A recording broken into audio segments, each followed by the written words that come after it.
Hey guys, what's going on? How y'all doing?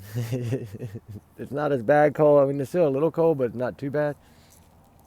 Just got the fire going. Hopefully, it's gonna go. The wood's dry today. No rain, thank goodness. Uh, poor California needs rain though, right? Help fight those fires. That's heartbreaking over there.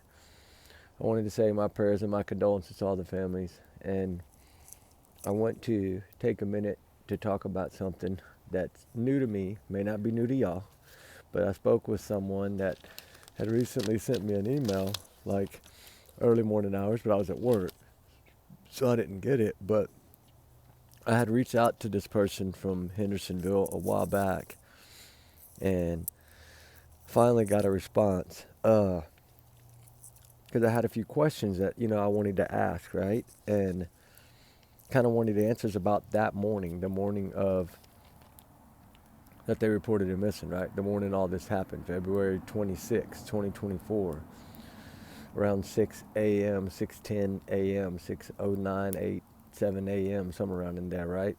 A little after, a few minutes after 6 a.m. is when all this started. Uh, and from what I'm understanding, um, again, this is, Sebastian Wayne Drake Rogers, missing 16-year-old now, out of Hendersonville, Tennessee, went missing February 26, 2024, was reported missing. 25th, 26th, everybody's kind of up in the air on the date because we really don't have the truth. But trigger warning on this too, guys, really, really. And I got all my notes here. That I wrote down today, and I wanted to go over a few things because this is, like I said, it's new to me, right? And remember, allegedly, these are all my opinions, my theories, my thoughts, my speculations, my free speech, not to reflect the channel. I'm just a big alleged bubble, right? So I I do want to say y'all's comments, y'all's and y'all's alone. We do our research together. So let's get going on this. Anyway, Sebastian. Justice for Sebastian is a must in my book, right? A lot of people are talking about this case. A lot of people are fighting for this young man. And there's some stories that I had remember hearing a long time ago, but never really knew the source, right, that they came from. Because you hear a lot, right? A lot goes on, a lot goes around, and you kind of have to take it with a grain of salt. Just like I do this regardless, even though it's somebody that I feel is very reliable. I do know that this person had talked to law enforcement before, both TBI and local law enforcement, about the stories, and she's one that she's friends with someone who actually helped Katie that morning, search the crawl spaces, search these things, right? And somebody that's seen the cameras, seen the footages, things like that. I got to be careful what I say. I don't want to say too much and get anybody in a pickle, but I appreciate her reaching out to me and answering my questions that I had. And I remember on one of the beginning things I had heard that somewhere that Katie had fallen asleep around 9:30 or so on the couch, right? And then was woken up to the loud noise, which she called the thud, around 11:30. Supposedly the footage shows Sebastian's lights are still on until around 11:30, when evidently she woke up, if she did doze off. Now, like I said, I don't know for sure. I'm not 100%. I'm just going by what I was told, right? And she said that she turned the lights out inside. Sebastian's lights went off. They had gone off and on a few times and then went off and stayed off around 11:30. And then she saw a silhouette in the window, a few things of this nature. The trash truck video was the trash truck. That's kind of been rumored and what was told to the parents as well. And I don't know why they did that, but we do know now that there's two different trash trucks, right? The upper road where Prophet said that, it was just a trash truck on that upper road. That is correct. That there's a separate trash truck that does right behind them on that next road, right above them.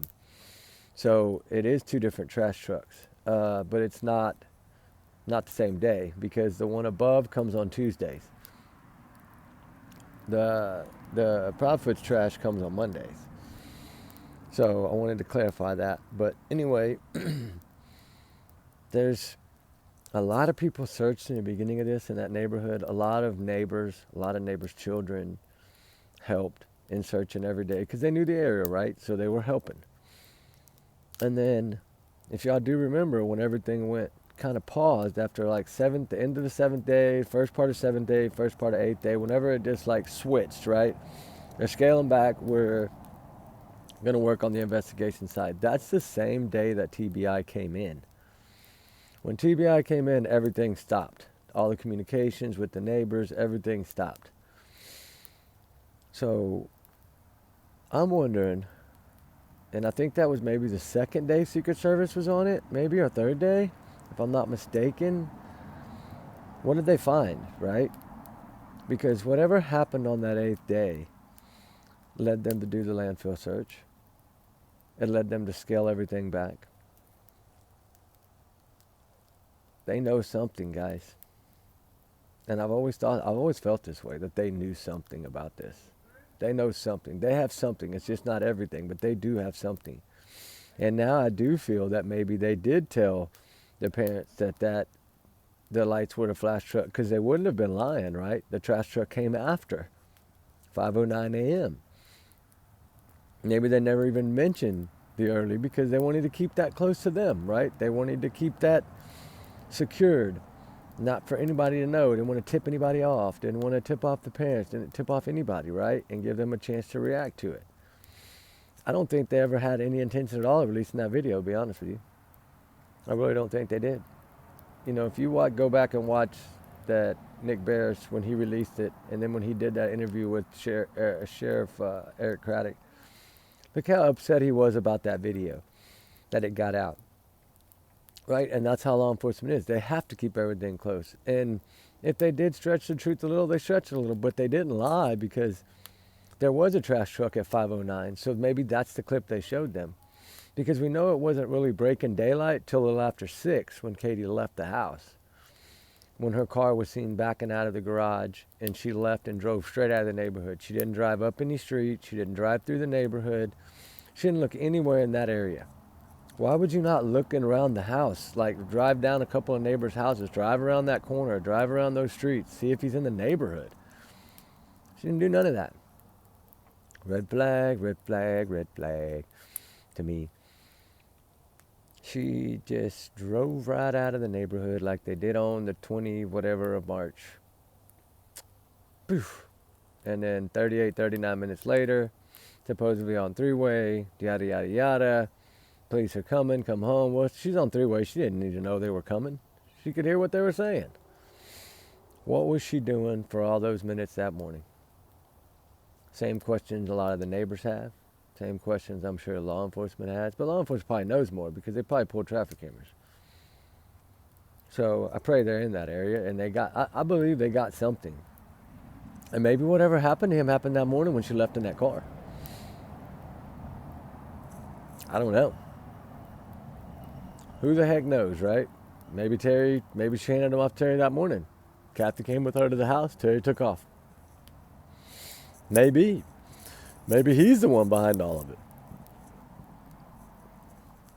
Maybe Stinky Sock Grandpa was the one behind all of it. Step Grandpa Bear. I don't know. There's a lot. And then another question I had asked was about the mattress. Because, I don't really talk about the mattress much because I never really thought it had much to the case. But now that I get this about the mattress, kind of sang off a little bell in my head, right? That, hey, Faith was there Christmas. So why in the world would there be a mattress in the garage? If it was for her room and it was set up for her room, she was just there a month before. 1 month before. So she would have needed a bed. Supposedly that bed had been in that garage a long time, according to this source. And supposedly they did feel that it was a punishment bed. So I don't know. I'm just going by that. It wouldn't surprise me. They beat him with a belt and everything else, so that wouldn't surprise me. Trigger warning, guys, times 100 million. But the trash pickup usually comes into the neighborhood about 4:55, so, and then usually gone by like 5:30. So we already know all that. We know that I feel the flashlight video is the #1 key. It is. It basically busts them, is what it does to me. What else was the thing? 2 hours. Okay. It was 2 hours, right at 2 hours between, on the video, on another surveillance camera that seen the car drive back the other way after it had, because that car was caught on more than one camera, supposedly. I don't know. I haven't been able to vet that, but I'm going by what I'm being told. That another camera on another street caught that same car leaving that going out the front of the neighborhood at 3 whatever in the morning. Okay, so if the trash truck came at 5:09 and it was about an hour and 58 minutes later that the trash truck came, that video would actually be more around, what, 3 something? 3:40? 3:45 a.m.? Somewhere around in there is where it would push it. 3:50 a.m. So you just have to, subtract the difference from 5:09 and yeah, it's going to be around 3:40 a.m., 3:50 a.m., somewhere around there. Okay, so that gives us a better understanding that clip is pretty close to being accurate between 3 and 3:30. So, it's pretty dang close, to be honest. And another thing was that Sebastian never walked to school one time in his entire life. And evidently some of those neighbors are really nosy, which is wonderful. That's what you need, is nosy neighbors. When you have kids with special needs. Because you have to have some rats somewhere, right? And then there was 2 different buses also that came and picked up kids in that area. It wasn't just one bus. But he never rode the bus either. According to her, Katie took him to school, and sometimes he rode the bus, but mainly she took him to school. Now, I don't really know, Trying to see what else she put on here. Okay, on the trash can. According to some of the people that were with some of the LE and all that during the first few days of the searching, this woman that has the video, or has the video, whatever, of the trash can, you cannot tell who it is. It's just like a shadow. So there's no way to verify if it was Sebastian or not. That's why Seth, Bio Dad said, I can't tell. So he is being honest about that. He couldn't tell, right? I'm sure he wanted to know. The crazy thing to me is that TBI came in on like the 7th or 8th day, and then all the communication between neighbors and everybody stopped completely. Like, they knew something right then and there. That's what I'm saying. By that 8th day, or that's end of that 7th day, something happened. And whatever happened right then and there, because right shortly after that was the landfill search. Everything went quiet. They started talking, right? And they just kind of let everything go and just kept doing their investigation part. But I think they already knew. I think they've known from the 8th day, to be honest. I really do feel. I don't think that they're trying to prove it, but I'm just saying, without a body or without it being found, it's going to be hard. I get it. But because there's no sign of like foul play behind the house, there's no crime scene, right? It's none of that to base it on. But the sun was coming up when she took off the neighborhood. This is what was told to me. Right as the sun was breaking and the daylight was breaking, that's when she left the house. So a few minutes after 6 a.m. So she was pretty accurate. Said she went, left, drove over here, drove over there, drove to school, whatever, right? 39 minutes of a mile, I guess, or less than a mile. Anyway, make sense, right?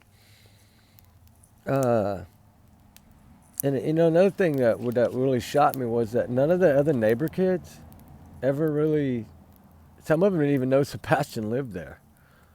That's sad. They didn't even know. That's pretty tough, right? When you don't even know somebody lives there. Like, he really probably didn't have any friends other than the kids at school. But another thing I learned, that Seth was there every day at the command center from day one.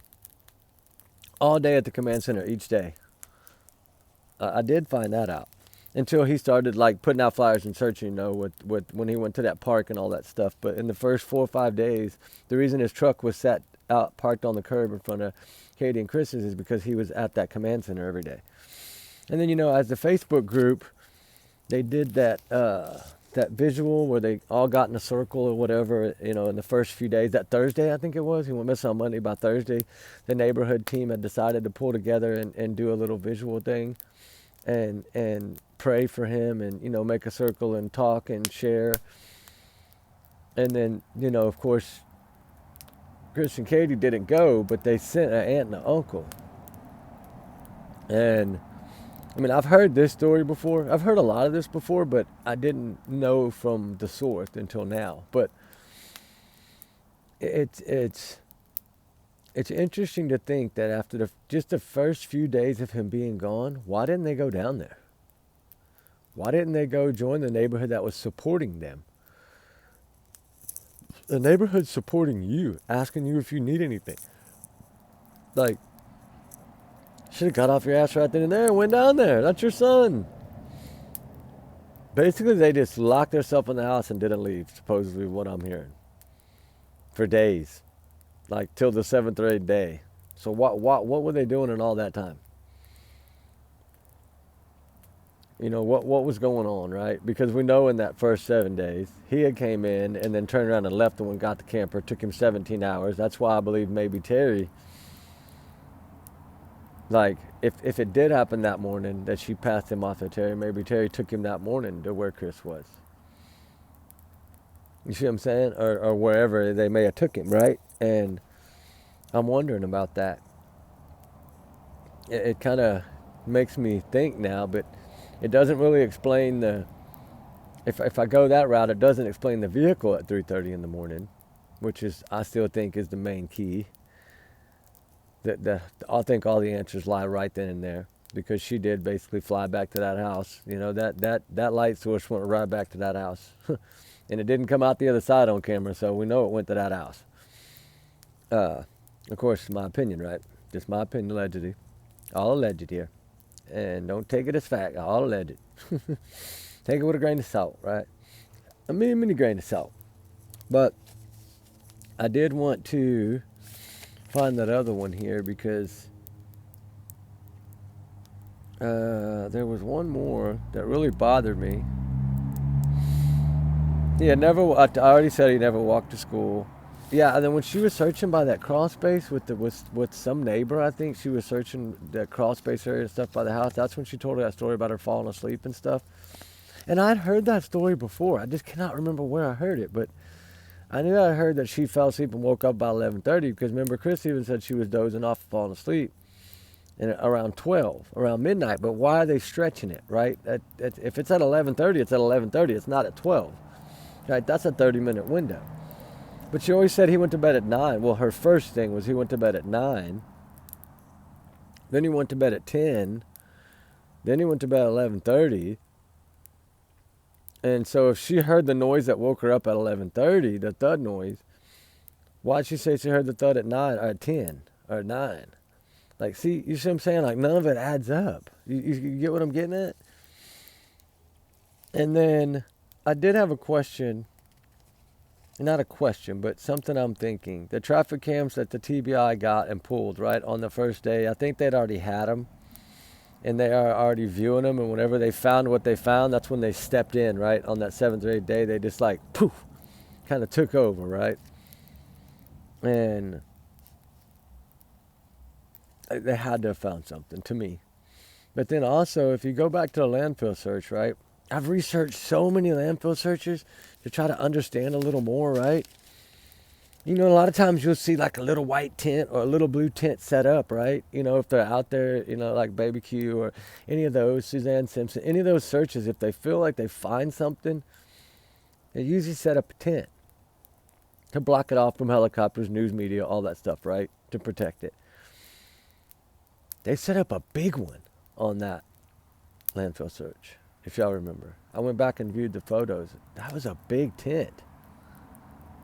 And I always wondered, because if you go back and look, like I said, at all these other ones, you don't see them setting up any tents unless, oh Lord, that will roll right out, didn't it?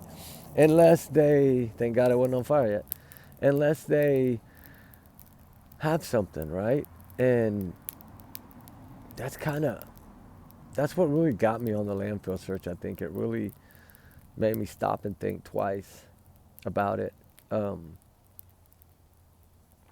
wondering what they told them to get the warrant. Was the trash can heavy? Whatever they may have told them. Was that the story just to get the warrant? I don't know, but I just trying to figure out why he would have made that statement. It keeps going through my head. Even at work, that statement goes through my head that Sonny made after that landfill search. I keep going back to it. I don't know why it's stuck in my head. I just, him saying he's disappointed in the outcome. That, to me, that rings the biggest bell in this whole entire case. Literally. It raises the biggest eyebrow for me in the whole entire thing. Because that was just 2 weeks in. Disappointed. What do y'all know, right? And I know they're not going to tell us, but we want to know, right? I want to freaking know. I want to know what they know. I mean, I won't ever, but I want it until it comes out in court. But I want to know what they know, because they seriously got to have something good, or they wouldn't have made that powerful statement. Not one of the main guys like that. No way. And that's kind of when everything changed. That's at the 2-week mark when they did that landfill search. All the communications stopped, pretty much, between, I think, everyone. And I think they had figured out what they wanted to figure out. They just didn't have the last couple of pieces. And man, I just want to know what they got. I know they got some camera footage somewhere. Now that I know there was a lot more cameras in that neighborhood, especially on the way out, something got caught on camera. And I'm wondering, when she left that house, why did she leave right at daybreak? Why didn't she wait till daybreak, right? If it's just breaking day, are you going to be able to see him? Why didn't she ride around the neighborhood? Was he in that car? Is that why she didn't ride around that neighborhood? Or was somebody else in that car? I always wondered. Somebody else could have been in that car. Because evidently right now there's actually no proof that Chris was at work other than his story and that one guy's story, I think, that worked with him. But law enforcement knows. They know. But yeah, maybe he was. I don't know. I'm just saying, it makes you wonder.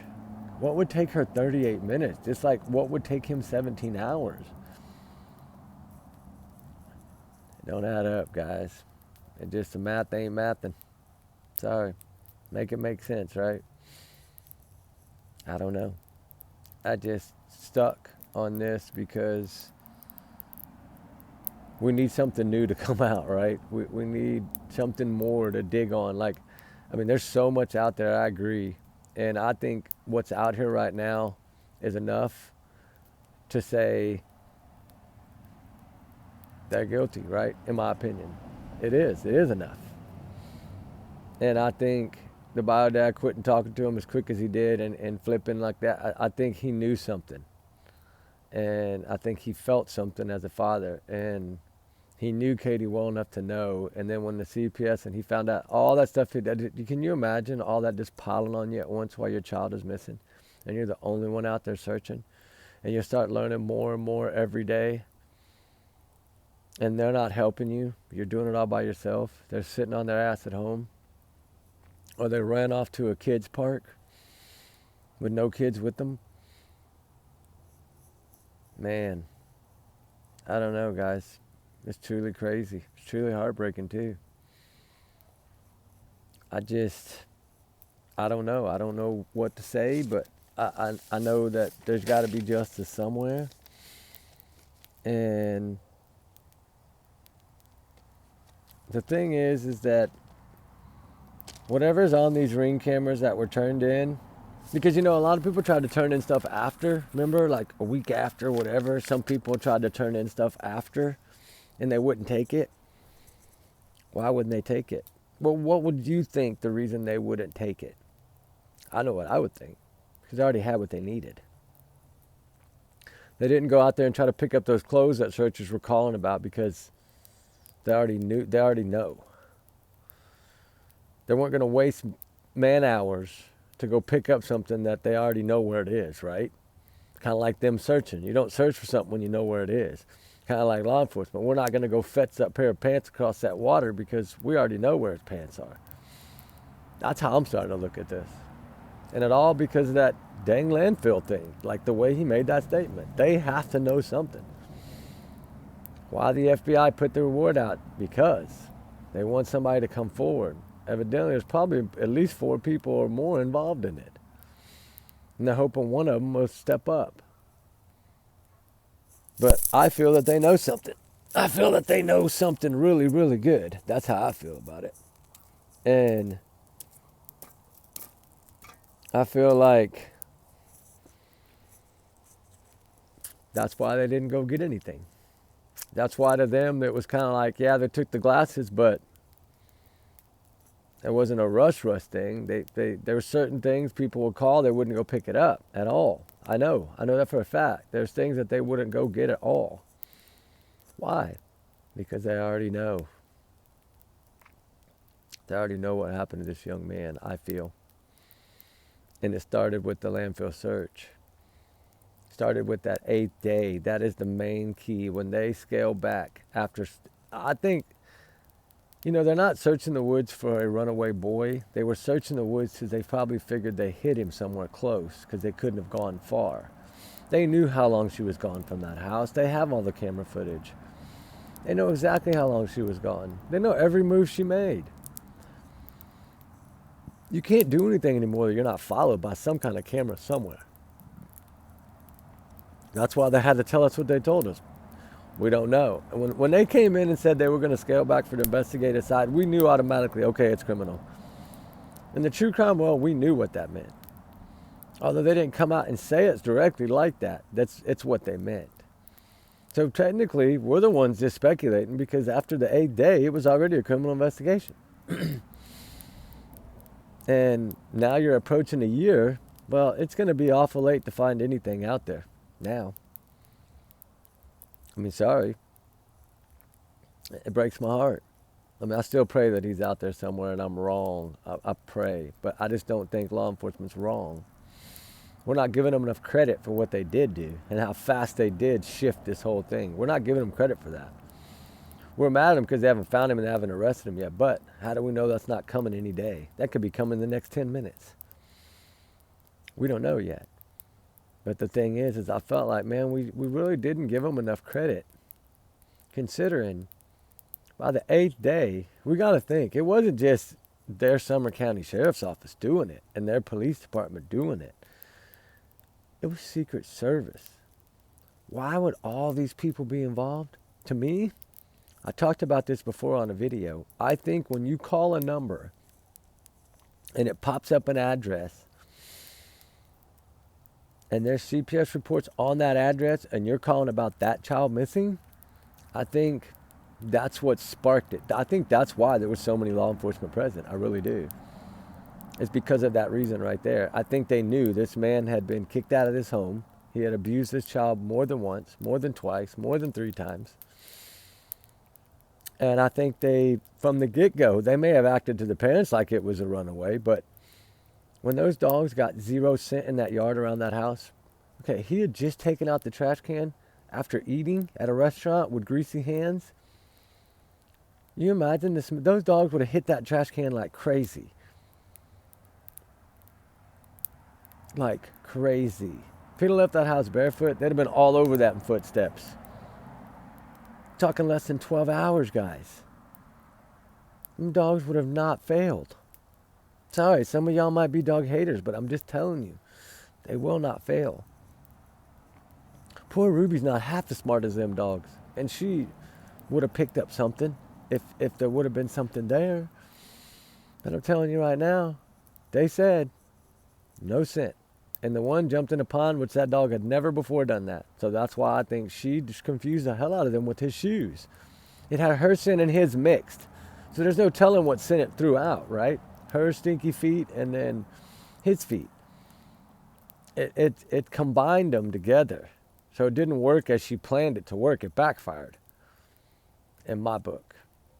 I think it backfired. I think she thought they were going to think it was Sebastian's scent, but she didn't realize is that her sweat from wearing those shoes and her odor was seeping through, and it was leaving both scents mixed together, and that's why that dog was confused. But that hat now, that was probably Sebastian's hat, was thrown in the water. I believe that's why the dog went in the water. That's the only area he hit the scent on. That's, in my opinion, though. That's what I think. But I do think her plan backfired. I do think her wearing his shoes, honestly, contaminated the sweat of his scent and her scent, and it threw the dogs off. Because they were probably only smelling something from his bed, right? I think a pillow or something off of his bed. So they weren't getting that. They were getting a mixture, but they weren't getting that scent. And that may be why they kind of went to the construction area. Just think about it that way for a minute. Yeah, they messed up in more ways than we realized. And then getting on YouTube really damaged them bad. Bad, guys. And it does break my heart that this young man is somewhere and we don't know. It's true, just like any of these missing cases, any of these vanished cases. Summer Wells vanished, Harley Morris vanished, Emma Baum vanished, Suzanne Simpson vanished. They know her husband did it, but she still vanished. She still hasn't been found. Little Caleb Collins, they haven't found him yet either. But still, all in all, we just can't give up. We have to keep pushing. We have to keep praying that justice is coming and it's right around the corner. Which I'm waiting for that alert to go off and say they're arrested, right? I feel that it's coming. And I know a lot of y'all feel the same way. I'm not the only one. But I also wanted to say, guys, we hit 1,000 subscribers today. And I was at work. I didn't see it until it was like 1,002. I was so shocked that we got over 1,000. That's so nice. Thank all y'all so much for all y'all's wonderful support, guys. We love y'all. And something has to give here. The light bulb missing over the garage, the way he was trying to run people off, all these stories, him tearing down flyers, which I never saw it, but I wouldn't put it past him. I wouldn't put it past him at all. And it just makes you wonder, right? Makes you flat out wonder what they could have done with this young man and where they put him. That's what I think about. Knowing they left a bad trail. They didn't do this as they wanted to. They did it close, but like I said, the shoes messed them up. And I think she had planned on throwing a pair away and with the trash and didn't do it and was like, oh shit. When as soon as they walked in, she probably caught it and was like, oh no. That's why she talked about it. Immediately, oh, left no shoes. Because she's like, oh my God, if they didn't know how many shoes he's got, then I'm screwed, right? They probably thought about all this ahead of time. Maybe they will be able to tell how many pair of shoes he has by looking at photos from the school or security cameras from the school. See, they can do all that, guys. Find out what he wears every day, what kind of shoes he's wearing, see what different pairs he has. And then they probably thought ahead about all this stuff, right? They probably did. I'm sure they did. So they messed up. And I'm glad they did. I think Sebastian deserves justice. He really does. Just like all of them do. And I feel that it's coming, guys. I do. I just wanted to touch these points a little bit and go over some. I'll save the other stuff for tomorrow because I'm worn out beat. I put in like 19 hours, so I'm completely worn out. But I did want to come on for a little while. I'll give y'all 35 minutes. I know it's not a lot, but it's a lot to me when I'm tired. Although the fire is so warm and nice, I don't want to get up. But I did want to say thank y'all so much for everything, guys. I appreciate y'all. Y'all really make this channel easy for me. It's a lot of hard work, but it's okay. It's worth it. I'm just ready when I can just quit my job and do this full time. And actually, now 1,000, I can start going live, and all this good stuff is going to change now. So when we're doing searches, we can pop y'all in for a little while. Instead of having to try to film it, I can just pop y'all in and then, talk a little bit. And then while we take our breaks live or whatever, and then, pop back off and pop in later. And you know, that's kind of cool. If we find something we can just pop on, or, you know, it'll be fun. It'll be a lot different. I still got to figure it out, but I know once you hit 1,000, I think it takes like 2 days to update, and then you can go live or something like that. I'll figure it out. But I just want to thank y'all again for all the support and all the love, guys. We appreciate it. And justice for Sebastian Rogers. We have to keep up the fight, guys. And do say some prayers for all the victims in California as well. They need us. They need our prayers, guys. It's bad news over there. It's the worst in the history. It's bad. 2025 started out with a bang, didn't it? So we need some good news. We need some arrests made in this case. We need some answers, some truth. They need to be punished for at least the abuse, something. She allowed the CPS reports to happen and didn't do nothing about it. So she should just as guilty as he is, to me. Especially when he's a child, lock him up, right? That's what I say. They'll talk. Lock them up. Lock up them stinky socks. They'll talk. Them old ones will talk quick. All right, guys. Well, y'all be good. Be safe. We'll talk to y'all later, all right? Y'all have a good night. And justice for Sebastian Rogers. Remember that, guys. Always. Until we get the answers we need. Until I'm praying someone's going to stumble upon this young man somewhere. And there's a lot of searchers that aren't even saying they're searching, right? They don't have YouTube. They don't have money, but they don't want nobody to know either. And I understand. I feel them. I feel the same way. I don't want nobody to know nothing. I just want to get in, get out, wait a week, drop a video. Wait 2 weeks, drop a video. Like, I don't want to even drop it when I first get out of there. Like, I want to get back, calm down, get back to normal, then release the videos. So there's plenty more to come, but y'all guys be good. I had gotten a little shorter on some of those last ones because the area we were in was so bad that I couldn't get down towards the river without holding on to something, so I couldn't film it. That was the hardest part, but that's why a lot of those were short, quick. But I do got a bunch of them like that, so I'll start dropping some more tomorrow. We were swamp busy today all day. I didn't have a chance, but the drilling rig was busy today. So y'all guys be good, be safe. We love y'all. I know we already said it 100 times. Remember, allegedly, these are my opinions, my thoughts, alleged bubble, not to reflect on the channel. Do y'all's own research, guys, please, and don't take these as fact. This is just my theories of what I think happened. Y'all have a good night, guys. We'll talk later, all right? Y'all be safe, be good. All right, bye.